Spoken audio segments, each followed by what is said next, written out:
Doing more damage than the whole team combined is something that very few players do, but let's see if we can give you an idea as to how you can do it too. Today's replay is of course looking at the KV5, but it's going to be really important for you guys to take some notes and find out how some of the best players are able to do more damage than their team and do it very consistently, whilst also being able to kind of win the games and perform really well. So this replay is going to showcase the KV5, but, you know, take the notes down, make sure that you apply it to your own tanks, and you'll be able to do just as well. Or at least that's the aim. But nonetheless, what you're seeing here is the very aggressive KV5 player here.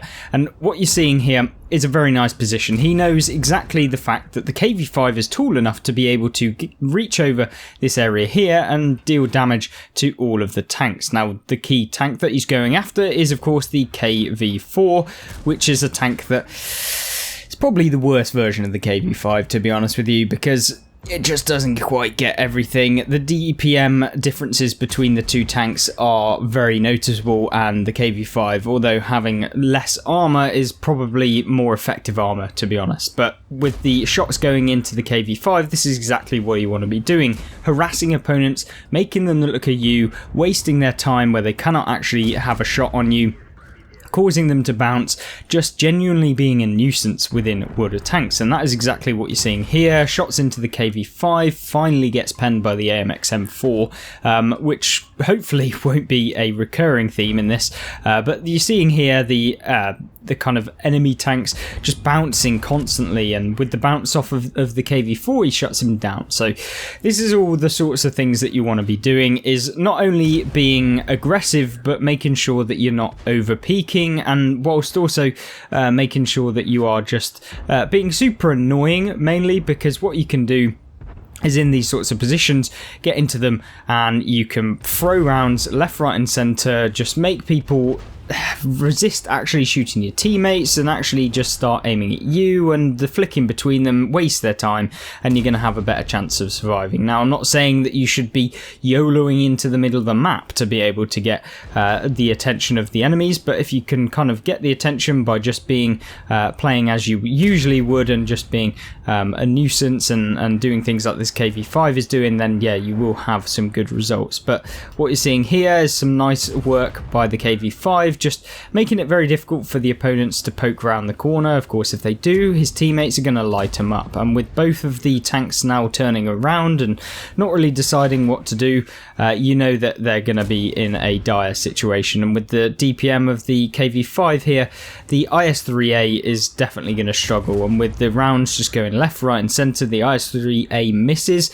And this is the exact positions you want to be using the KV5 in, just demolishing tanks left, right and centre. And with this IS-3, places a nice round into his angled plate at the front in the upper hull. Of course, the upper hull area is where you want to be hitting the IS-3 with the pike noses, T10s, and that travels on all the way up the line.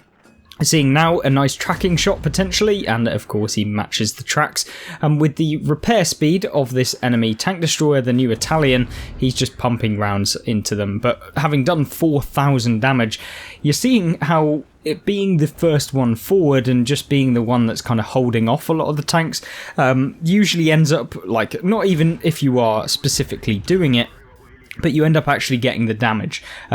And of course that would work because you're constantly able to fire, but it kind of racks up on its own. As long as you're not being like super overly aggressive, and I feel like a lot of people try and overcomplicate World of Tanks. If you just kind of think sensibly, poke round corners when you think that someone's going to be reloading, poking round, just making it very difficult for opponents to be able to reliably pen you, whilst also returning the favour when they do finally hit you, and then you can just turn around and deal with them. So, in this replay, you're seeing this Emil 1 here, and that is a tank that you definitely don't want to be getting caught out by, but it's equally you want to be able to maintain your damage on some of the other tanks that you're seeing here. And with the tank destroyer there, he's being a super nuisance, and with the fire, well, with the rounds coming out of this tank, it's so easy to rack up this damage, and you're seeing here 5,000 damage, and especially when you have the aim and making sure that you're both going for tracking avoiding shots whilst also getting the damage is obviously key. You know that with every single tank in World of Tanks, and you're seeing him aim here in this central area, going for the drive wheel and just pinning him down, and this is a sort of gameplay that you love to see in the game. But nonetheless, the Emil 1, probably one of the more dangerous tanks at this point in the game, has been shut down from full health, picking up nearly another 1400 hit points worth of damage. And with the Panther M10 now moving up, and the one thing that you'll probably notice about this game is that there have been a significant amount of tier 8s. It's not all been tier 6s because there were none in the game, and it's mainly been tier 6 and 7 tanks that he's been coming up against. So this is not a bad result at all. So with the STRV now, or the SMV moving up, he shuts him down, although does manage to block the first shell into him.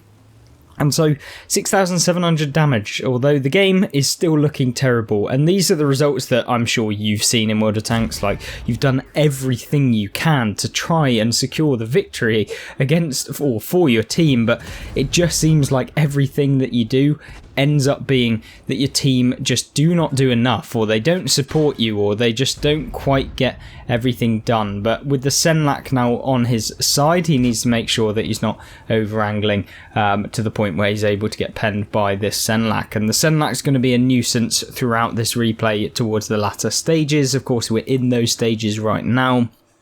But really important in these sort of scenarios that you think ahead as to what you need to be doing. You're seeing the KV-5 move back further here, coming right back to avoid being able to get hit in the side and also from the front. And actually you're seeing a bit of build up of speed to get into a position to maybe hit this Panther M10. Can he do it? Of course he can. And now he has to be very wary that the Senlac could be coming round to his left or from behind over here, where you're seeing him turn around, because you never know, the Senlac could have gone out into the field area and he could be over here somewhere, so he could be able to get a shot from these bushes over here. So you've got to make sure that you're covering all angles, and so moving side to side is really, really optimal in these sorts of games. So 7,500 damage has been done, and the KV-5 is just being a real boss within this. And having picked up a nice round on the Senlac, you're seeing the AMX get right in the way, which is kind of annoying, especially when you've been carrying this hard, and especially considering you've done more damage than the entire team combined. Yeah, you're gonna see some angry faces at the end, I'm sure. But with the Senlac now moving into the field area, he misses the shot, and now this is terrible. The Senlac is out in the field in the in a ton of bushes, just being a proper rat. So got to be very careful where you're going. He could be anywhere really, and you're seeing some shells come in. He could be over on this side, which he appears to be in this bush over here. So I'm sure our player here is thinking that he needs to be careful from the IKV, who is the last remaining tank destroyer on the enemy team, along with that FV-42 or FV-207 artillery piece, because you don't want to get the last remaining hit points of your tank removed by those little rats. But nonetheless, what we'll see here is some aggression towards this tank destroyer, and if you can manage to get into the position to do that, then that will be perfect. And it's in these sorts of games where your team have just sucked out so bad that you need to play very, very mindful as to what's to come next and what you need to be thinking of before making any rash decisions. And especially when you've managed to do 7,800 damage, you're sure to be wanting to get that win and secure the victory for your team, even if they may not want the victory themselves. It appears as though they don't want the victory, because that's exactly what this replay is suggesting. But nonetheless, I think in the scenarios where you want to win these games, you've got to think holistically as to what the enemy team is going to be doing. Now, have the enemy team been coordinating? Has the IKV tried to link up with the Senlac to get some crossfire on opponents when they come out? Is the AMX M4 going to be a threat to the enemy team? So do you think that the AMX is going to be supporting you in any way? He's a one-shot, so he's probably going to get taken out on his own, especially with the distance between you two. So it's all of the little things that at the beginning of the game seem pretty minor and don't really matter, but at this stage in the game it's super critical that you don't get caught out. And that's how a lot of people end up throwing the games, is when they get caught out by their opponents. Now the KV-5 appears to be looking over to the hill area in the straight ahead over here. He thinks that the IKV is over here. Maybe he is, maybe he isn't. But he does spot the artillery piece, which is always nice. And with hopefully a nice shot into him, which he does secure, the Senlac isn't going to be able to get a shot into him, hopefully. Fingers crossed. And he shuts down the artillery pieces, which is lovely. Now, had the IKV been on the hill, you'd have expected him to come out and try and get a shot onto him, but luckily he doesn't do that, and so we can kind of move forward within this replay. But one thing that you kind of have to rely upon in these sorts of games is to go with the kind of flow of the game. What's actually going on within the game? How can you adapt to it? And that's what the best players will do. Now, the Senlac now comes from the right-hand side.